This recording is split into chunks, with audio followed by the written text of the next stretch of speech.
Good morning, Greg, or good afternoon or evening, no matter where you are in the world, everybody that is listening right now. For those of you who don't know me, I am Shahaf Bar-Geffen. I am CEO of COTI. And with us is the glorified Greg Kidd. Hello, Greg. Good morning. Morning, Greg. Thank you so much for joining. So if you can please give us some bit of a background about you and your history in payments and cryptocurrencies. Righto. So I had worked in traditional management consulting with banks and telecoms, had done a startup and taken it public in the marketplace arena, had to do with payments for all the messengers. And that got me really interested in how payments could work better all over the world. So after spending some time back at the Kennedy School in public policy, I went to work for the Federal Reserve in the payments group, where they run the ACH system, the wire system, and the check clearing system for the United States. And stayed involved in that space afterwards with a bunch of ex-regulators while still moonlighting in the startup space. And so on the startup side, was lucky to work with Jack Dorsey in my prior company. So was living with Jack when Twitter got started, and then was the early risk advisor for Square, and was around when the cryptocurrency boom got going, and took an early position in Bitcoin. First money in at Coinbase. Actually took the chief risk officer position at Ripple, and have continued to reinvest the funds from the early startups back in a host of blockchain and digital currency companies, with a particular focus on how to deal with the challenges of cryptocurrency and blockchain, specifically scaling, compliance, and liquidity. And so I'd like to see these alternative currencies be competitive and an alternative to mainstream fiat currencies and used in everyday payments. So some of the products that we've been involved in bringing to market are things like the card for Coinbase, so people can spend Bitcoin anywhere that Visa and MasterCard is accepted. And so the strong push I have is to make crypto fast enough, compliant enough, and have enough cross liquidity so it can be used in everyday use. And my investments and time are focused on that outcome. And your fund, Hard Yaka, is very active in the payment space. Can you tell us about some of the companies you are involved with, outside of COTI, of course? That's right. So key ones have been, I just mentioned, are Coinbase and Ripple, but have been involved in other companies like that have been involved in, for instance, derivatives, so that people can basically take long and short positions to create additional liquidity. Some of the key companies too of late have been companies like TransferGo, kind of a blue-collar version of TransferWise, where people are doing remittances. Some of the other networks are Uphold, which was the first exchange in the United States to let folks do Bitcoin Cash, and some of the other ICO-like trading, which has been difficult in the United States, GateHub in Europe. That's kind of a range of companies I've been involved in. Of late, it's not public yet, but we will make a public announcement, is an investment in a company called Yo-Yo Wallet in the UK, which lets people, kind of like WeChat Pay in China, pay with QR codes. And right now, that money is moving from one bank account to another, but with crypto around, we'd like people that have crypto wallets to have merchants that also have crypto wallets so they can do everyday payments at brick and mortar, and essentially bypass Visa, MasterCard, and the banks and just do payments in real time with crypto.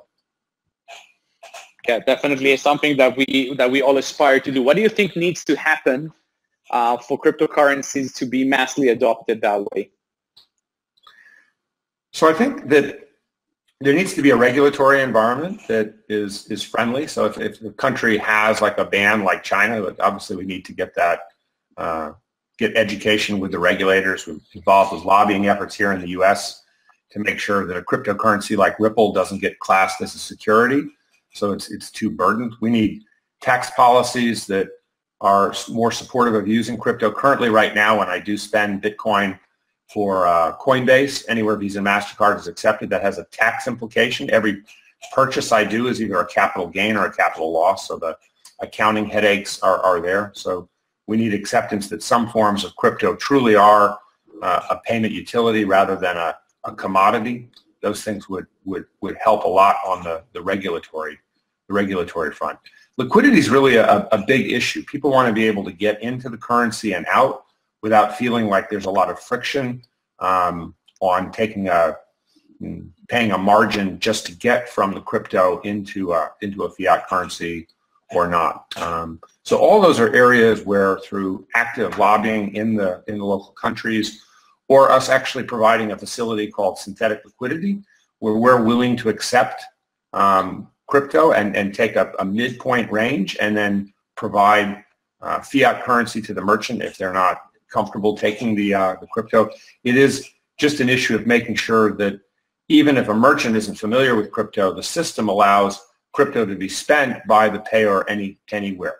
And it just becomes a preferred option if the merchant thinks that crypto is actually lower interchange rates to accept it. Those are all ways to improve the uptake in the marketplace. Yeah, for sure. What position do you think stablecoins have in that price stablecoins? So we tend to think of stablecoins as a great way of doing cash back.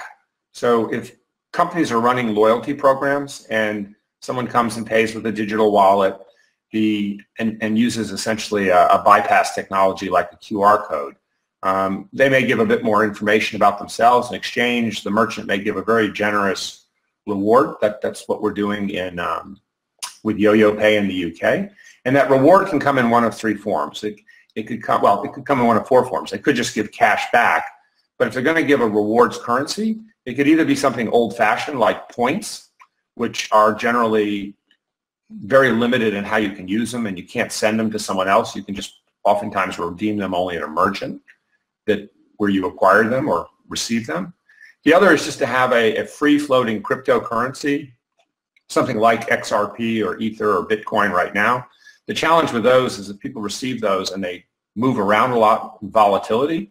If people have an expectation that they're going to go up, they may hold on to them and hoard them and not use them really as a currency. They just use them more as an investment. And if they don't have confidence in them and think they're going to go down, they might just be trying to dump them right away as opposed to letting a balance build up and using them as an alternate wallet. So the stablecoin creates a third alternative. It is a form of cryptocurrency. It can be sent from person to person, but if it's balanced with a basket of either fiat or other currencies behind it, it could be something that people see as not highly volatile, a low volatility form of a reward or cash back, but still is universal. It's something that could be issued in every country in the world, whereas if you give just straight cash back, it would mean for 200 countries, we'd have to have 200 different currency balances for the rewards currency. So we think of stablecoin as a great midpoint between just giving people traditional points and giving them a volatile traditional cryptocurrency. Yeah, essentially, I see it as just a form of digital money, like annotating money in a digital way and circulating it around. This is one of the things that we've started supporting in COTI. One of the cool things that our infrastructure and trust chain can do is actually issue these type of tokens and as well, and then build stability to it on chain, which is quite rare. One of the issues that we find difficult with payments with cryptocurrencies is we speak with enterprises around the world. They're all keen to try on cryptocurrencies, and they understand why cutting out middlemen can be super helpful when it comes to settlement times and fees. But one of the key questions that they ask is, so tell me, how does users top up their wallets? Mm-hmm. And then we have the issue, of course, of how initially we take fiat and turn it into crypto without paying the immense fees that are involved with actually, converting fiat to crypto to begin with. If you already have crypto, it's quite easy. If you don't, and you want to pay to a merchant for the first time with crypto, you need to top up your wallet. Do you see any solution for that? Well, what we encourage is that we create an infrastructure where everybody in the world, and I really mean everybody in the world, has an identity, and attached to that identity, they have what we call just a hot wallet. And in that hot wallet, they can hold just traditional fiat currency, but the difference with this hot wallet is instead of just holding their native fiat currency for the country they live in, they have a cross liquidity option that they can hold any other currency, including cryptocurrency. They could also hold a stock or any asset of value. And so once people have a compliant identity and you have the concept of a stored value account, well, yes, certainly people are going to start with holding a balance in their native currency. But as we've seen with companies here in the US like Square and Square Cash, once people already have a balance in their native fiat currency, if it's just an easy option to convert and hold something else, or if somebody else sends you that, or you receive it back as a reward from a merchant, then it becomes perfectly natural to have a multi-currency balance. It's like Revolut in Europe has been very popular for holding multiple currencies. This just takes it one step further and saying one of the multiple currencies you can hold is a cryptocurrency. So, if people are already loading up value or receiving value in the way they do with a WeChat Pay or a Square Cash or a Venmo or a Revolut, just adding crypto to the mix is not a big step forward. It's not additional friction. So for the same motivation that people load up a Starbucks card in the US, we'd like them to have a stored value account. And then it's not a big step, it's a little step just to have a mix of crypto in there as well. I see. Where do you see the upcoming trends with regards to payments, and or cryptocurrencies in the next year, 5 years, and 10 years from now? So I think that what we're seeing right now is there used to be very separate realms for having a digital wallet, typically just in one currency for P2P payments, and having a stored value account usually attached to a debit card, and having a money transmitter service, including having the ability to hold multiple currencies. In the future, we see those three realms: the ability to have a stored value account with a card, the ability to have a P2P payment system, and the ability to have a multi-currency wallet, all merging together. Like, it's hard to imagine why someone would have a digital app on their phone that didn't do all three of those things, because they all involve money. They just involve just different situations, and the world is pretty global. So while most people will be still familiar with their own and just use their own base currency, we travel a lot. We like to hold different things, that we like to speculate a bit. So why not just have that in a single digital offering?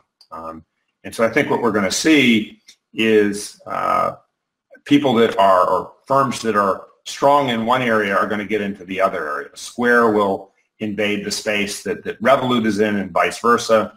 The space that TransferWise is in, folks will get into that, and TransferWise will move the other way.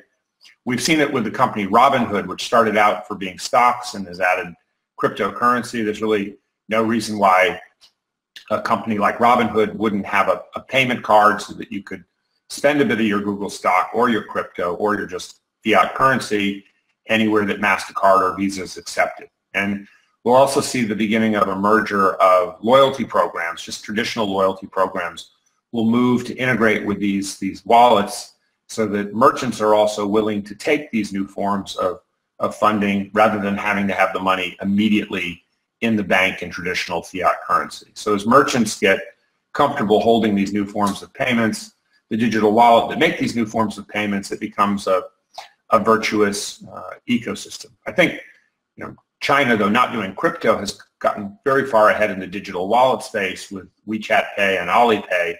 It's a very Chinese-only, Chinese-centric solution because they have a lot of currency control flows, but But the reason for our investment in Yo-Yo Pay is it has a lot of the qualities of what's going on in China, including integration with point-of-sale systems and digital wallets. We see that as something that we could then spread to the rest of Europe, the rest of America, the rest of the world.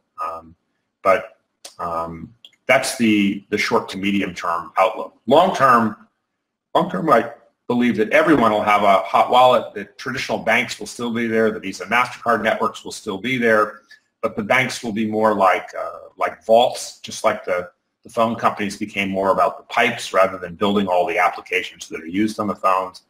And that Visa and MasterCard, we think of them as a great trust network for identity. They'll have to sharpen their pencils because if their interchange rates are too high or their settlement times are too slow, folks will just have bypass arrangements that will go around Visa and MasterCard.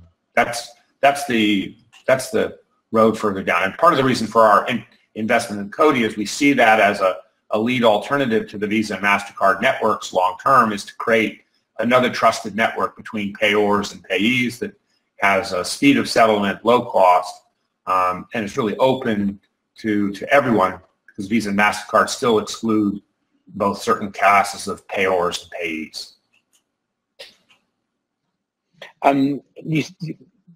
Despite the shortcomings of Visa and MasterCard, why do you think they are able to dominate the market for the past, I'd say, 40 years or so? Well, they made investments early on. They took losses for a long time to build an authorization capability that was global. When all the payment systems in the world are built on national rails, and many of the digital wallets have been, again, on a company or national or both basis, there was no product that made you able to essentially go overseas and with confidence know that you weren't going to have to come up with cash for payments. So their reach has been awesome, and people have been willing to pay very high interchange and FX rates to have that peace of mind that the system works internationally. The other thing that Visa and MasterCard invested in was an authorization network that meant that they could process 25,000 transactions per second. And one of the challenges of crypto, especially the slow speeds of Bitcoin and Ether, and even Ripple, which is faster, is not nearly fast enough to do the authorization in real time. And so Visa and MasterCard focused very heavily on what the time was, and it's less than 3 seconds for a merchant to be able to get an authorization globally around the world. And without that, forms of digital money don't scale down to the payment because people would be standing in line too long. And so Visa, MasterCard, and of course there's American Express and now China Union Pay, but Visa, MasterCard really led the way at getting high acceptance rates for alternatives to cash operative around the world. And they're reaping the benefits of that, both in terms of growth and profitability today. I see. And how do you see disruption actually coming? How do you see this duopoly breaking eventually? What needs to happen?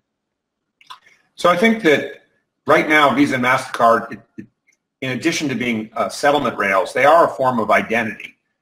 The people that are merchants that can take Visa and MasterCard are known to Visa and MasterCard. The people that can pay are known to the banks that issued those cards.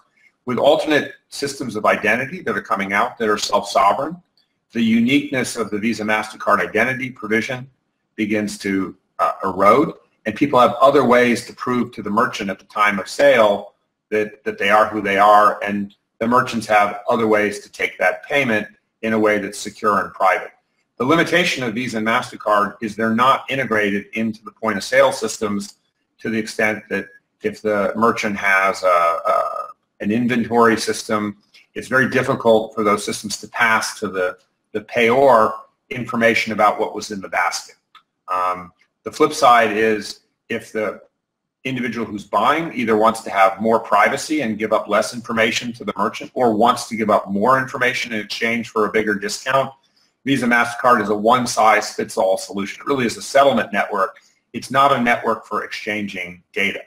So one of the things that we're excited about is if you have a different set of settlement rails, you can increase either the richness of data passing between the merchant and the buyer, or you can increase the privacy level. You can have a proxy stand in between, so the merchant gets less information about the payor.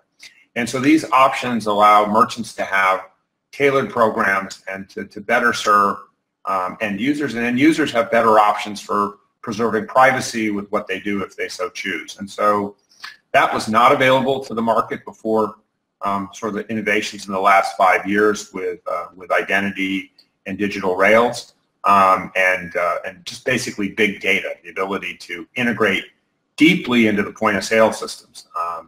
And so that's all now possible. It really wasn't being talked about 5 years ago. I see. Yeah, and I think again the sort of insights that can come with more data are crucial to merchants. Okay, I'm going to look at some of the questions that attendee asked. We have quite a few. James asks us. He says it's a great webinar. Thank you, James. He asked, why eliminate credit cards altogether? Wouldn't credit card companies benefit from blockchain technology? So yeah, we're not anti-card. In fact, one of my companies, I'm a lead investor in Shift. We issue cards. We were issuing cards for Duopoly white label. We issue for Venmo, although Venmo's now at a scale where they're going to bring that in-house, and we're still issuing for Coinbase in the U.S. and moving through Europe. And the difference in terms of how we think about cards is we really do call them cards as opposed to a debit card attached to a single account, or a credit card, once again, attached to a single account that lets you basically spend money regardless of whether you have it and then make it up and pay it later in the month or revolve that credit line.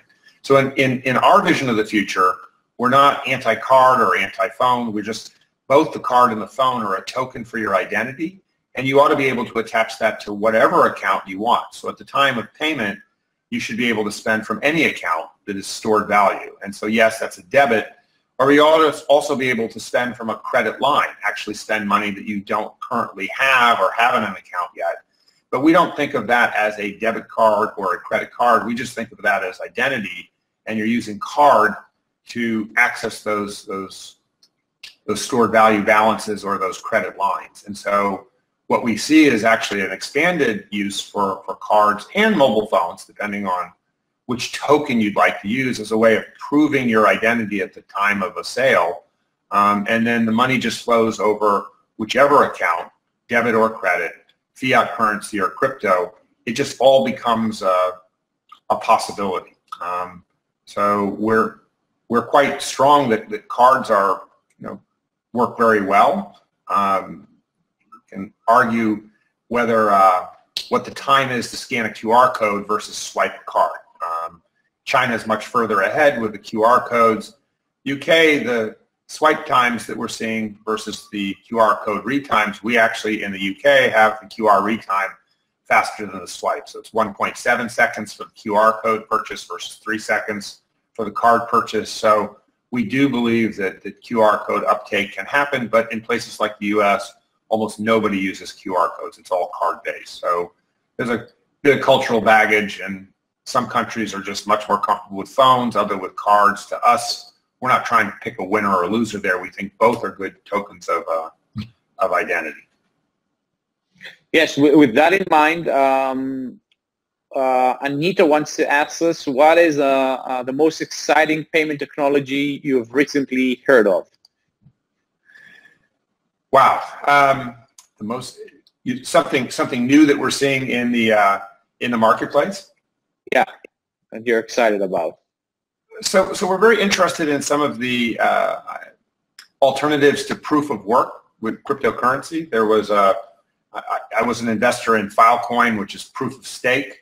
But some of the new things we're seeing are around what we call proof of history or proof of time. And there are technologies that would let a blockchain scale well beyond the levels that Visa and MasterCard have achieved, up to hundreds of thousands or even millions of transactions per second. So one of the three challenges of blockchain, besides compliance and liquidity, has just been pure speed. And if we can get to a ledger that can process that quickly, it is possible that we could have a universal ledger for the world that everyone is attached to, and it could actually keep up with the transaction processing speeds. And so instead of having to like move between ledgers, you could actually have the poker game, if you will, all played on this one very, very fast ledger, and it isn't resource intensive like the proof of work model. So these new blockchains that are based on what I think oftentimes they call it proof of time, that there's a time stamp that allows you to basically settle in parallel rather than in a serial fashion, solves one of the big challenges in the digital currency space. So I'm excited to see whether that's smoke and mirrors or whether we can actually get those systems into production for everyday use. Yeah, with that in mind, it's worth mentioning that we've recently, 2 weeks ago, we've launched on GitHub our AlphaNet, which can now process about 10,000 transactions per second. So we're getting to the where we want to go, and I think one of the key things that we've done, of course, is develop a new proof of trust mechanism built over a direct acyclic graph that allows for parallel computing and achieving consensus in a much faster way with very little energy consumption as it's done today. Of course, we think it's key to what we do. Yes. Someone here Gabby is asking us, it says there's a number of projects currently focused on the payment industry. What do you think is necessary for a project to achieve a breakthrough? So I think that for a breakthrough on the level of the Chinese model, where you have essentially trillions of dollars being spent, I think it would be very helpful, and I often say I'm not in the fintech space, I'm in the regtech space, is to have clarity from the regulators about what can and cannot be done. So one of the things that I'm challenged with right now is knowing whether if we have a token that is going to be used as a rewards and as a payment currency, whether that token will be treated as a security or not. Whether that currency will be legal in the United States, whether it will be legal in China, whether other countries in Europe are looming and are about to basically essentially interfere and outlaw the concept of a digital currency that is fungible and could work globally. I sat at a meeting recently of national banks presenting each of their own schemes for digital currency. It was the United States, China, the Philippines, Egypt, Norway, Brazil, all gave presentations. And in each of their presentations, the thing that was not very comforting was part of their digital strategy for their country was to outlaw everything else in their country. And so, one of the questions I had, well, if you're going to outlaw everything else, and are you going to restrict the currency to just being used by your own citizens? And they're like, well, probably. Like they didn't really even have a thought about this. Well, what about trade? What about remittances? What about tourism? They're like, well, we haven't really thought about those things yet. So if your gut reaction is that outlaw things are going to work for those three use cases, I really don't know how those digital currencies are going to work. And if you're going to give yourself a head start by basically making everything else illegal, that doesn't really seem like progress for humankind. So regulatory clarity and a willingness to let solutions work not just on a national basis but on a global basis seems critical to me to make it possible that if there is a success in one country, it can spread to other countries. So we'd like to see the uptake rates of China, but in a way that is trans-border and works around the world, as opposed to such a siloed solution. Yes, indeed. Another question that we have from David here is, what's the selling point of digital currencies to consumers versus merchants that naturally have a lot to win with regards to fees and settlement times? What's the selling point for a consumer that doesn't usually see the downsides of fiat currencies? So I'm a bit older than probably the audience here, and in my country we had back in the 1960s something called grain stamps. And green stamps was a rewards currency that almost all merchants gave. Over 70% of merchants gave green stamps, and over 70% of households gave them. And what that meant was you had a secondary currency that people kind of felt was like a bonus currency. And you might say, well, why would people want that or like that as opposed to just getting cash back on their existing purchases?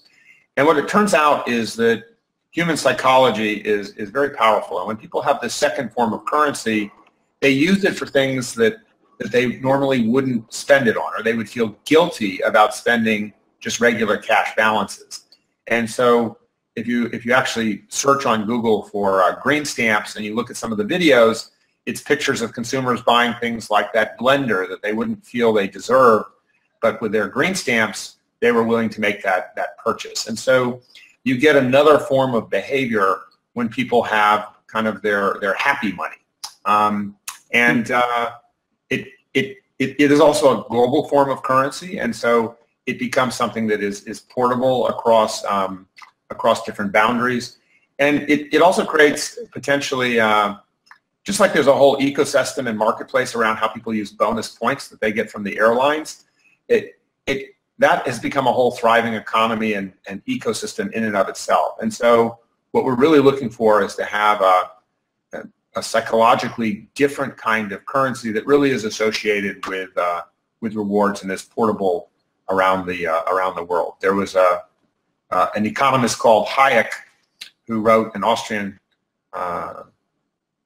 economist who talked about the concept of private currencies and competing currencies as an alternative that was better to fiat currencies because they might have, for instance, a lower tendency to have inflation. They might not be debased like fiat currencies have been in other countries. And so it is possible to have a cryptocurrency that is actually more trusted than any fiat currency, and this is really the objective of stablecoin. So on one hand, you have a currency that may be more fun and playful. On the other hand, you might have a currency that is simply more trusted because it has less volatility than any other currency, including less volatility than the US dollar or the euro. That would be a stable coin by design. And so all of those are reasons why an alternative currency and a digital alternative currency may have a big place in the future of our lives. I see. Amazing. Last question that we have here is with regards to the current state of the markets and you know, the flux of fake news stories, the bear market for crypto. Do you foresee or can predict a turnaround? So again, I'm old, so I was around for the .com crash, and so many of the .com companies, pantyhose.com, pets.com, Webvan, they all came and went in a short period of time. There was a lot of froth in the market. But out of that period of time, the eventual dominant titans, some of whom dominate the top of the cap table today, companies like Amazon and PayPal and Google did come out of that. So I believe there's going to be a lot of train wreckage out there from companies that are just sort of jumping on the bandwagon. But I believe that 10 years from now, or definitely 20 years from now, a set of the top companies in terms of market capitalization are going to come out of this new arena where people are creating new forms of value and payment that have a real purpose. Many of the others are just, as we said, Me Too companies, but there's going to be a shakeout, and so it is all about picking quality. There are very few companies that have a token that I've actually personally invested in through the fund. COTI is one of them because COTI, in our minds, solves a real problem. And so once all this quality is shaken out, there will be a return and a focus on which of these things are real. COTI feels very, very real to me. So we're in for the hunt with COTI because we think that in the future, an alternative form of currency and alternative form of payment rails will exist. Visa and MasterCard are not broken, but they certainly haven't been innovative or really brought new things to the market in the last 20 or 30 years. Banks are not broken, but again, we're not looking for the innovations or the the future of how payments are going to work to be coming from the banks. If we want to live in a world that works more like Star Trek, there are going to be a lot of wrong turns along the way, but COTI and a small collection of other companies that are really working on that problem with focus are going to come out the other end of this sort of crypto ICO winter, and they'll be positioned to get the work done. And so just want to be there in the front row seat for that. And it is buckle up this year. I think the crypto winter is here. But 18 months out, I think that this will be a big bump in the road, but we'll be working with a handful of a couple dozen companies that have come through this and are stronger for it. Thank you. That's great to hear. Greg, we're out of time. We want to be cautious of your time. We know you are very busy. How can people follow you and what you write and do?